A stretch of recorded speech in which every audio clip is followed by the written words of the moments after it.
नमस्कार, जय हिंद, जय भारत दोस्तों। स्वागत है आप सबका एक बार फिर से आपके अपने चैनल स्काई स्पीक्स पर। तो आज हम बात करेंगे धनु लग्न व धनु राशि के जातकों के लिए आगामी सन 2022 आने वाला साल कैसा रहेगा, आपके लिए क्या होगा खास आने वाले साल में, कौन कौन से विशेष योग बनने वाले हैं अगले साल 2022 में और उनके आपको क्या फल प्राप्त होंगे और किस महीने आपको विशेष रूप से शुभ फल मिलेंगे, कौन सा महीना आपके लिए खराब होगा, किस महीने में तरक्की होगी, आपकी सेहत, आपका स्वास्थ्य। तो इन सभी विषयों पर हम बारी बारी से चर्चा करेंगे। इसके अलावा यदि आप मुझसे किसी भी प्रकार का निजी ज्योतिषीय परामर्श लेना चाहते हैं, स्क्रीन पर मेरा व्हाट्सएप नंबर दिया है। आपसे निवेदन है इस नंबर पर हमें व्हाट्सएप के जरिए कंसल्टेशन या फिर परामर्श टाइप करके लिख भेजिए। आगे की प्रक्रिया व जानकारी आपको भेज दी जाएगी। उसके पश्चात आप चाहें तो अपना अपॉइंटमेंट बुक करवा सकते हैं, शुल्क लागू रहेंगे। इसके अलावा हमारी वेबसाइट है www.skyspeaks.in। आप चाहें तो हमारी वेबसाइट के जरिए भी अपना अपॉइंटमेंट बुक करवा सकते हैं। तो धनु लग्न धनु राशि के जातकों के लिए सन 2022 मेरे दृष्टिकोण से अत्यंत ही शुभ रहेगा। कुछ एक क्षेत्रों को छोड़ करके बाकी अन्य जीवन के क्षेत्र में आपको निश्चित तौर पर सफलता और बड़े बदलाव के संकेत भी नजर आ रहे हैं। दोस्तों, धनु लग्न धनु राशि के स्वामी है देवगुरु बृहस्पति, और बृहस्पति नवग्रहों में सबसे ज्यादा शुभ माने गए हैं। आगे बढ़ने से पहले एक चीज और कंफर्म कर दूं कि यह जो गोचर फल है इसे आप अपनी लग्न राशि से ही देखने का प्रयास कीजिएगा। यदि आपको अपनी लग्न राशि ज्ञात नहीं है तो आप अपनी चंद्र राशि से देख सकते हैं, लेकिन फिर भी इसे अपनी लग्न राशि से ही समझिएगा। तो देवगुरु बृहस्पति जो हैं, सबसे पहले तो इस साल की शुरुआत 1 जनवरी से आपके तृतीय भाव में होंगे और 13 अप्रैल बैसाखी वाले दिन देवगुरु बृहस्पति आपके चौथे भाव में अपनी स्वराशि में प्रवेश करेंगे। मीन राशि जो गुरु की अपनी राशि है, चतुर्थ भाव में पड़ती है, और यहां से गुरु जो हैं हंस योग का निर्माण करते हैं, और हंस योग पंच महापुरुष में से सबसे अत्यधिक शुभ योग माना गया है। और क्या इसके फल रहेंगे ये भी आपको बताएंगे। अभी पहले बृहस्पति तृतीय भाव की चर्चा कर लें। बृहस्पति तीसरे भाव में क्या फल देते हैं या दे सकते हैं। देखिए, लग्नेश होकर के बृहस्पति तृतीय भाव में गए हैं। इसका सीधा सीधा अर्थ यह है कि जब भी लग्नेश तृतीय भाव में जाता है तो व्यक्ति जो है अपनी कोशिशों से, अपने प्रयासों से सफल होता है। और जब कोई शुभ ग्रह जाता है तृतीय भाव में लग्नेश होकर के, तो उसको उसके प्रयासों का वांछित फल भी प्राप्त होता है। तो देवगुरु बृहस्पति तृतीय भाव में व्यक्ति अपनी कोशिशों से, अपने प्रयासों से सफल होगा, भाई बंधुओं के सहयोग से सफल होगा। उसको भाई बंधुओं से सुख प्राप्त होगा, भाई बंधुओं का सहयोग प्राप्त होगा, भाई बंधुओं का लाभ मिलेगा। तृतीय भाव छोटी मोटी यात्राओं का है, तो छोटी मोटी यात्राओं से आपको फायदा होगा। तृतीय भाव संपादन का है, लेखन का है, आर्ट्स का। तृतीय भाव इंफॉर्मेशन टेक्नोलॉजी का है, टेलीकम्युनिकेशंस का है। और तृतीय भाव ट्रैवलिंग का है। तो इन क्षेत्रों से अगर आप जुड़े हैं तो निश्चित तौर पर बृहस्पति आपको लाभ देंगे। अब यहां से बृहस्पति की दृष्टि होगी सप्तम भाव पर। सप्तम भाव दांपत्य का माना जाता है, तो दांपत्य सुख की वृद्धि करते हैं, विवाह के योग बनाते हैं, पार्टनरशिप में फायदा मिलता है, व्यापार में आपको लाभ मिलता है, नए नए ऑर्डर्स, नए नए प्रोजेक्ट्स आपको दिलवाते हैं। तो यहां से बृहस्पति की अत्यंत ही शुभ दृष्टि शुभ फल प्रदान करती है। उसके बाद तृतीय भाव से बृहस्पति की भाग्य भाव पर जो दृष्टि है, यानी भाग्य की वृद्धि होना।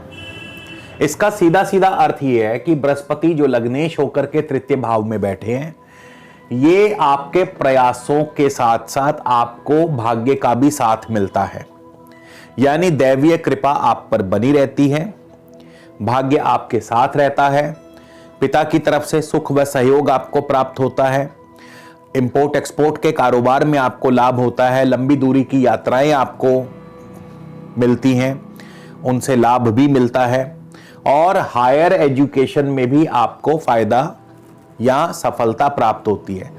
हालांकि अब ये डिफरेंशिएट करना कि हायर एजुकेशन क्या है और ग्रेजुएट, देखिए ग्रेजुएट लेवल की जो एजुकेशन है चौथे भाव से देखी जाती है, और जो हायर एजुकेशन है यानी पोस्ट ग्रेजुएशन मास्टर्स लेवल, वो नवम भाव से देखी जाती है। चतुर्थेश होकर अपने से 12वें स्थान में गए हैं, तो अभी ग्रेजुएट लेवल या उससे कम लेवल की जो विद्या है उसमें शायद आपको दिक्कतें पैदा हों। ग्रेजुएट लेवल से कम लेवल की जो विद्या प्राप्ति है उसमें अड़चने आएंगी, लेकिन हायर एजुकेशन जो मास्टर्स लेवल की एजुकेशन है उसमें आपको देवगुरु बृहस्पति की शुभ दृष्टि शुभ फल प्रदान करेगी। इसके अलावा बृहस्पति की लाभ स्थान पर दृष्टि है, तो जाहिर है आपके लाभ की वृद्धि, आमदनी की वृद्धि कोशिशों द्वारा, पराक्रम के द्वारा, और इसके अलावा मित्रों का, भाई बंधुओं का सुख सहयोग भी प्राप्त होता रहता है। अब बृहस्पति चतुर्थेश होकर के अपने से 12वें स्थान में है, तो क्या करेंगे? चौथे भाव के स्वामी का अपने से 12वें स्थान में जाना उस भाव की हानि करता है, यानी कि अभी जमीन जायदाद के कार्यों में आपको विलंब पैदा करेंगे,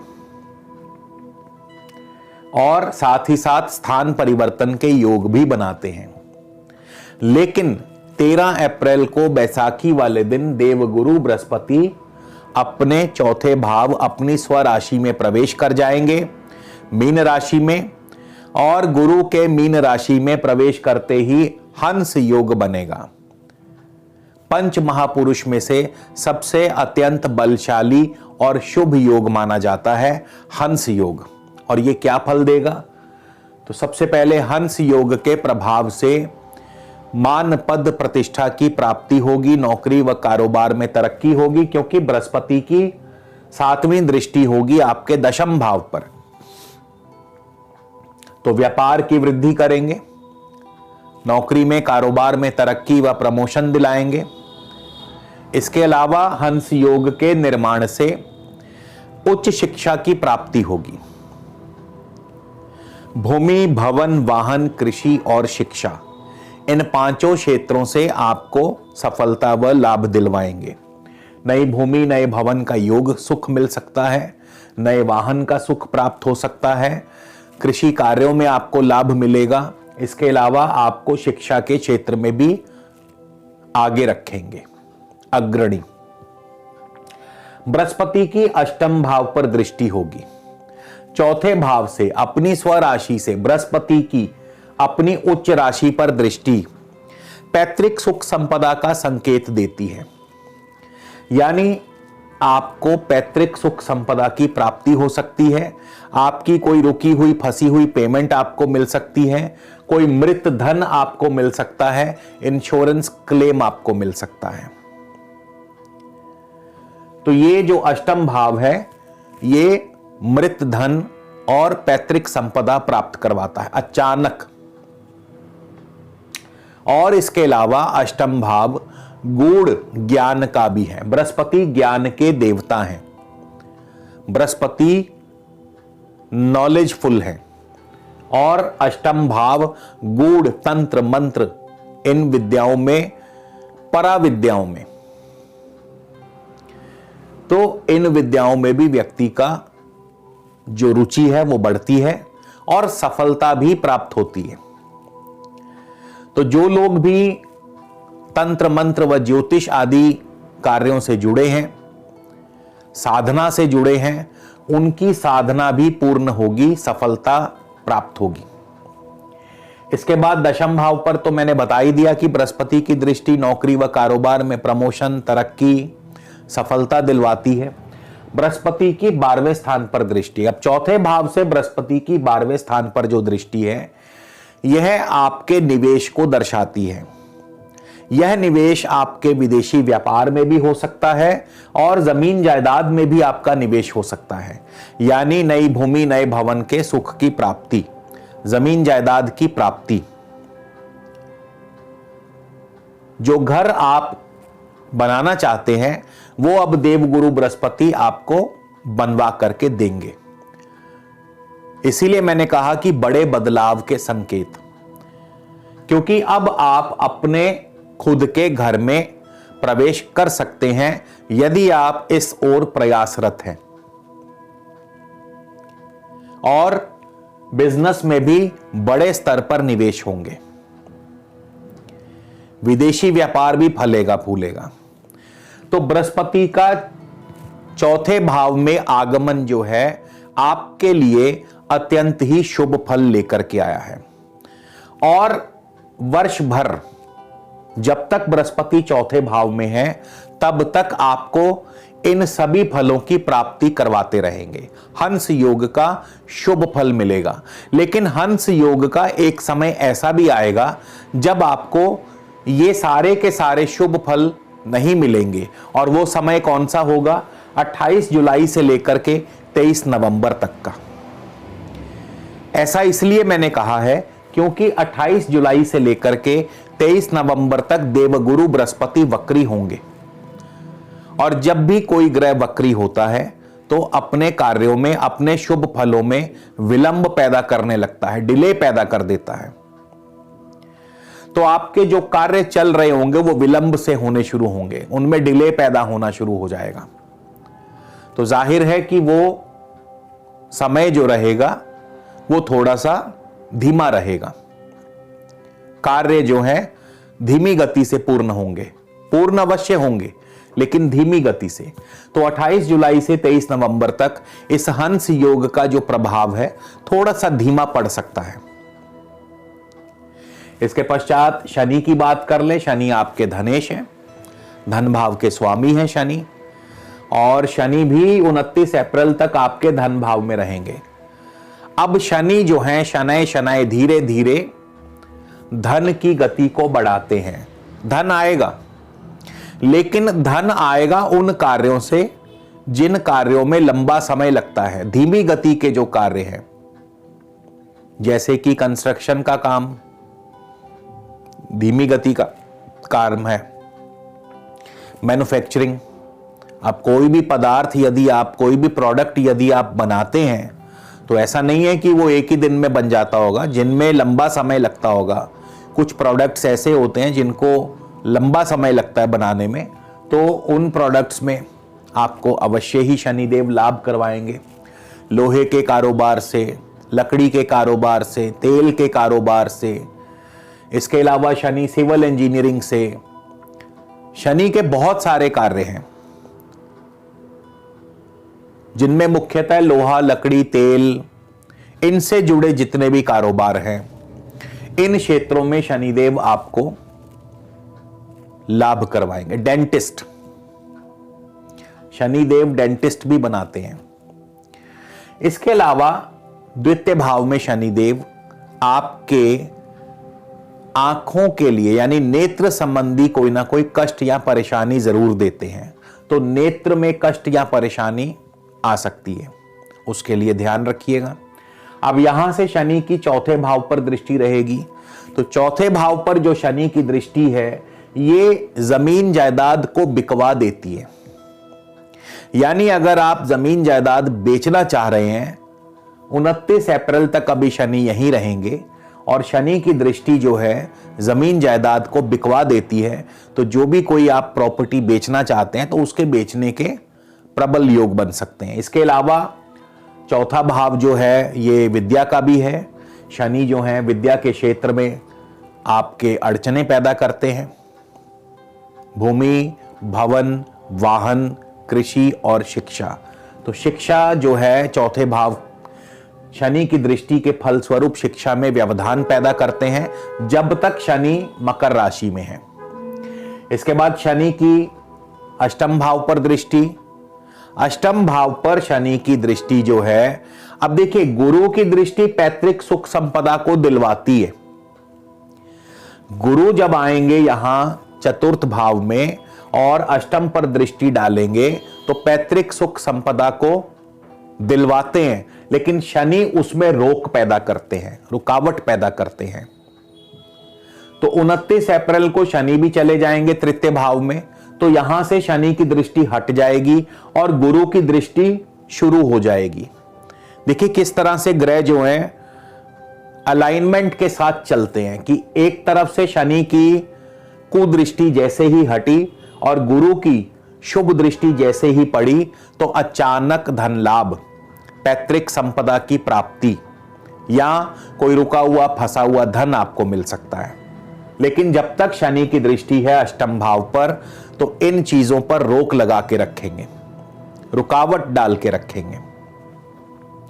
शनि की लाभ स्थान पर भी दृष्टि जो है, हालांकि शनि की अपनी उच्च राशि पर दृष्टि है तो आमदनी के मार्ग में बाधा पैदा नहीं करेंगे, क्योंकि यहां पे शनि अपनी राशि में बैठकर अपनी उच्च राशि को देख रहे हैं।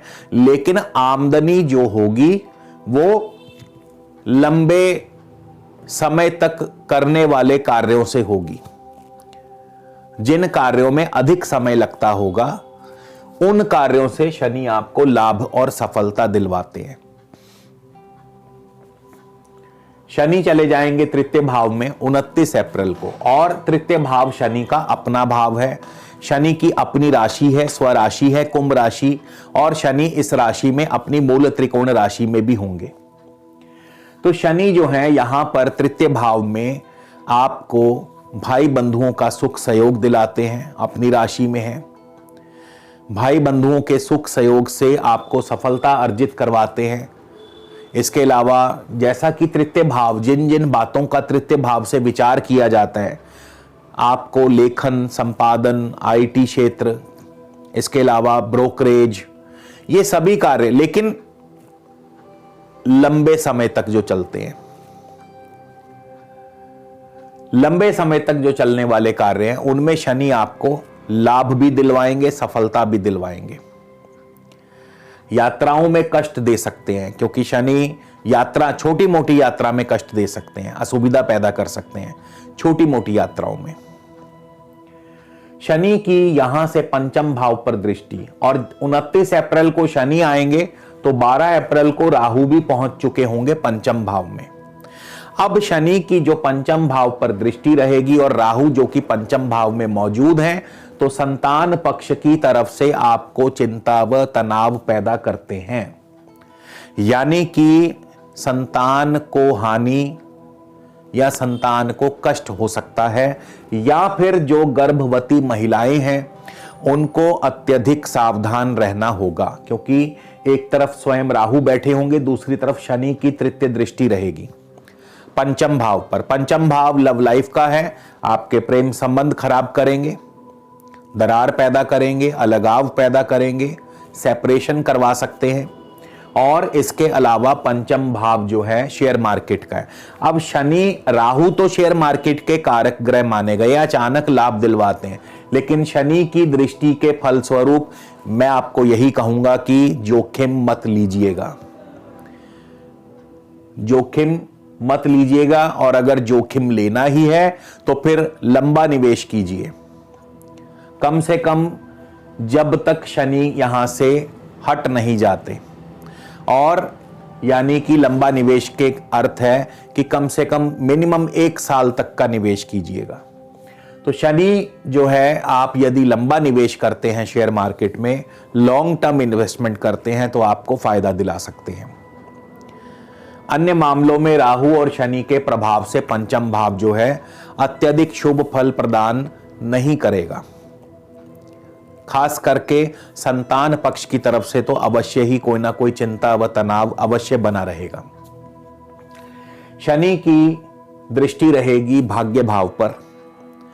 अब भाग्य भाव पर जो शनि की दृष्टि तृतीय भाव से रहेगी, तो ये आपके इंपोर्ट एक्सपोर्ट के कारोबार में भी विलंब पैदा करेंगे, दिक्कतें पैदा करेंगे, राजनीतिक क्षेत्र में आपको कष्ट पैदा करेंगे, दिक्कतें पैदा करेंगे। पिता के सुख में या पिता को कष्ट पैदा करेंगे। क्यों? क्योंकि शनि की अपनी शत्रु राशि सिंह राशि पर दृष्टि होगी, और शनि जो है अपनी राशि से बैठकर जब शत्रु राशि को देख रहे हैं, तो फिर ये आपको अवश्य ही पीड़ा देते हैं। नवम भाव हायर एजुकेशन का भी है, तो आपके हायर एजुकेशन में व्यवधान पैदा करेंगे। नवम भाव इसके अलावा आपका राजनीति का है, इंपोर्ट एक्सपोर्ट का है, लॉन्ग ट्रेवल्स का है, यात्रा में असुविधा व कष्ट। तो शनि की दृष्टि इन चीजों के लिए शुभ नहीं है। इसके बाद शनि की 12वें स्थान पर दृष्टि रहेगी, और 12वें स्थान पर भी दृष्टि जो है खर्चों को बढ़ा देती है, अनावश्यक रूप से भी निवेश पैदा करती है, और कहीं ना कहीं विदेशी व्यापार पर भी इसका बुरा असर पड़ता है, साथ ही साथ स्वास्थ्य की हानि। तो यहां पे जो शनि अपनी कुंभ राशि में आए हैं, स्वराशि में आए हैं, तृतीय भाव से संबंधित फलों में तो वृद्धि करेंगे, लेकिन जहां जहां शनि की दृष्टि जाएगी वहां वहां शनि जो हैं दिक्कतें पैदा करेंगे। हालांकि बृहस्पति की दृष्टि भी रहेगी 12वें स्थान पर, तो बृहस्पति भरपाई करते रहेंगे, बृहस्पति भरपाई करते रहेंगे। इसके बाद राहु की बात कर लें, केतु की बात कर लें। देखिए, साल के शुरुआत में एक तो काल सर्प योग भी लगा हुआ है, या काल सर्प दोष कह लीजिए, छठे भाव में है राहु, छठे भाव में। अब देखिए यहां पे छठे भाव में राहु दो तरीके से फल दे सकते हैं, अच्छा भी और बुरा। वैसे तो प्रत्येक ग्रह प्रत्येक भाव में शुभ व अशुभ दोनों प्रकार का फल देता है। छठे भाव में राहु क्या क्या शुभ फल दे सकते हैं और क्या क्या अशुभ फल दे सकते हैं? सबसे पहले तो राहु छठे भाव में, शत्रु आपके समक्ष दबे रहेंगे, लेकिन शत्रु पैदा भी होते रहेंगे। राहु बैठे हैं छठे भाव में, गुप्त शत्रु, शत्रु आएंगे तभी तो शत्रु दबे रहेंगे ना, तभी तो शत्रुओं को दबाया जाएगा ना। जब शत्रु नहीं होगा तो दबाओगे किसको? तो शत्रु, गुप्त शत्रु पैदा भी होंगे, लेकिन राहु के प्रभाव से वो हिडन ही रहेंगे, सामने नहीं आएंगे, और गुप्त शत्रु जो है ज्यादा खतरनाक होता है। छठे भाव में राहु नौकरी के लिए अनुकूल है, नौकरी दिलवा देते हैं, नौकरी में तरक्की भी दिलवाते हैं, लेकिन साथ ही साथ रोग व ऋण की वृद्धि भी करते हैं। और चूंकि काल सर्प दोष भी बना हुआ है, इसके बाद राहु जाएंगे पंचम भाव में। 12 अप्रैल को पंचम भाव से संबंधी फलों में कटौती करेंगे, यानी पंचम भाव जो है आपका संतान का है, शनि की भी दृष्टि रहेगी, संतान के लिए शुभ नहीं है, लव लाइफ के लिए शुभ नहीं है। शेयर मार्केट में भी लंबे समय का निवेश कीजिए। इसके अलावा पंचम भाव आर्ट्स, कला, कल्चर, एम्यूजमेंट, स्पोर्ट्स, लाइजनिंग, इन क्षेत्रों का भी है। इन क्षेत्रों में भी आपको दिक्कतें व परेशानी पैदा करेंगे, क्योंकि शनि और राहु का समग्र प्रभाव है पंचम भाव पर। वैसे ही केतु की बात कर ले, केतु आपके 12वें स्थान में होंगे। 12वें स्थान में केतु, यहां भी केतु शुभ व अशुभ दोनों प्रकार के फल प्रदान करते हैं। 12वें स्थान में केतु अचानक खर्च बढ़ा देते हैं, लेकिन विदेशी व्यापार भी दिलवाते हैं। 12वें स्थान में केतु निवेश भी बढ़ा देते हैं, लेकिन स्वास्थ्य की हानि भी करते हैं। इसके बाद 12 अप्रैल को केतु चले जाएंगे लाभ स्थान में। अब लाभ स्थान में केतु आमदनी की नाली में रोड़ा अटकाएंगे। आमदनी के मार्ग में रुकावट पैदा करेंगे। किसी निकट भाई बंधु से, बड़े मित्र से, बड़े भाई बंधु से अनबन भी करवा सकते हैं। 11वें भाव में केतु ज्यादा शुभ फल नहीं देते। वो तो अच्छी बात है कि लग्नेश गुरु की शुभ दृष्टि है, लग्नेश गुरु की शुभ स्थिति है 4थे भाव में, तो आपको केतु का उतना बुरा फल महसूस नहीं होगा, या उनको होगा जिनको की केतु की दशा अंतरदशा चल रही है। इसके अलावा दोस्तों 12 फरवरी से 14 मार्च तक सूर्य एवं बृहस्पति इन दोनों का युति योग बनेगा आपके 3य भाव में। सूर्य नवमेश होकर के 3य भाव में होंगे, हालांकि शत्रु राशि में होंगे, लेकिन गुरु के साथ है लग्नेश, चतुर्थेश और नवमेश का 3य भाव में युति योग जो है, एक तो आपको शिक्षा के क्षेत्र में अव्वल रखेगा, शिक्षा में, पढ़ाई में आप आगे रहेंगे, इंपोर्ट एक्सपोर्ट का कारोबार आपका बढ़िया चलेगा, स्थान परिवर्तन के योग आपके बन सकते हैं, जमीन जायदाद के कार्यों से आपको लाभ होगा और कोशिशों से, प्रयासों से सफलता मिलेगी। उसके बाद मंगल, गुरु और शुक्र 7 अप्रैल से 13 अप्रैल इन तीनों का योग बनेगा, तो इन तीनों के प्रभाव से नौकरी में तरक्की, प्रमोशन, प्रयासों में सफलता, कार्यों में सिद्धि हासिल होगी और साथ ही साथ आपको विदेशी व्यापार से भी लाभ होगा। तो मंगल, गुरु और शुक्र का यह युति योग एक बार फिर 4थे भाव में बनेगा 17 मई से लेकर 23 मई तक। 17 मई से लेकर 23 मई तक गुरु, शुक्र और मंगल का यह युति योग जमीन जायदाद संबंधी कार्यों में सफलता दिलाता है और पढ़ाई में भी आप आगे रहेंगे, नौकरी में भी तरक्की हासिल होगी। इसके अलावा अकेले गुरु और अकेले शुक्र का 27 अप्रैल से 23 मई तक जो यह युति योग बनेगा, तो ये आपको अत्यंत ही शुभ फल प्रदान करता है। खास करके आपके कई कार्य बनेंगे।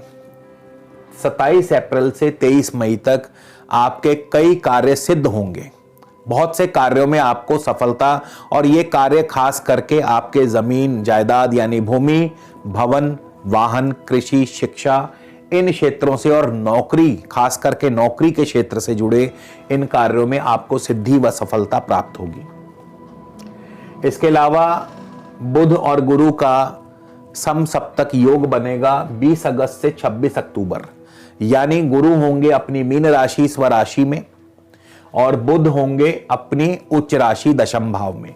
तो गुरु और बुध का यह समसप्तक योग जो है आपको अत्यंत ही शुभ फल देगा। नौकरी में, कारोबार में तरक्की, प्रमोशन के चांस बन सकते हैं। इसके अलावा अधिकार क्षेत्र की वृद्धि। तो गुरु बुध का यह समसप्तक योग अत्यंत ही शुभ फलदायी होगा। ठीक वैसे ही गुरु और शुक्र का भी समसप्तक योग बनेगा 24 सितंबर से लेकर 18 अक्टूबर तक। तो 24 सितंबर से 18 अक्टूबर तक गुरु और शुक्र के प्रभाव से भी आपको हर कार्य में सिद्धि व सफलता प्राप्त होगी। आमदनी अच्छी होगी, धन लाभ होगा, नौकरी में मान प्रतिष्ठा की वृद्धि होगी, कई कार्यों में आपको लाभ होगा। तो दोस्तों इस प्रकार से धनु लग्न व धनु राशि के लिए आगामी सन 2022 रहने वाला है। अब हम बात करेंगे उपाय की। क्या उपाय किया जाए, इस साल के लिए कौन सा विशेष उपाय आपको करना चाहिए? तो देखिए, शनि की दृष्टि रहेगी पंचम भाव पर और साथ ही साथ राहु की दृष्टि भी रहेगी पंचम भाव पर, यानी संतान पीड़ा, संतान कष्ट को दर्शाते हैं शनि व राहु। तो इनसे बचने के लिए सर्वश्रेष्ठ उपाय ये रहेगा कि आप प्रत्येक शनिवार को, यानी पूरा साल 2022 प्रत्येक शनिवार को नारियल और बादाम या तो जल प्रवाह करते रहें। नारियल जटा नारियल लेना है और बादाम साबुत लेने हैं, यानी विद शेल। तो नारियल और बादाम या तो जल प्रवाह करते रहे। क्वांटिटी की कोई दिक्कत नहीं है, आप एक नारियल व 1 या 2 मुट्ठी बादाम ले सकते हैं। और यदि आपके आसपास कोई नदी नहीं है, जल प्रवाह करने की स्थिति नहीं है, तो ऐसे में नारियल और बादाम आप मंदिर में भी दान कर सकते हैं, यानी मंदिर में प्रभु को अर्पित कर सकते हैं और उनसे प्रार्थना करिए कि शनि और राहु के कुप्रभाव से हमें बचाए रखें। तो निश्चित तौर पर आपके ऊपर प्रभु की कृपा दृष्टि बनी रहेगी। तो दोस्तों इसी के साथ आपसे विदा लेता हूं, अगले वीडियो में फिर मुलाकात होगी। तब तक के लिए नमस्कार, जय हिंद, जय भारत।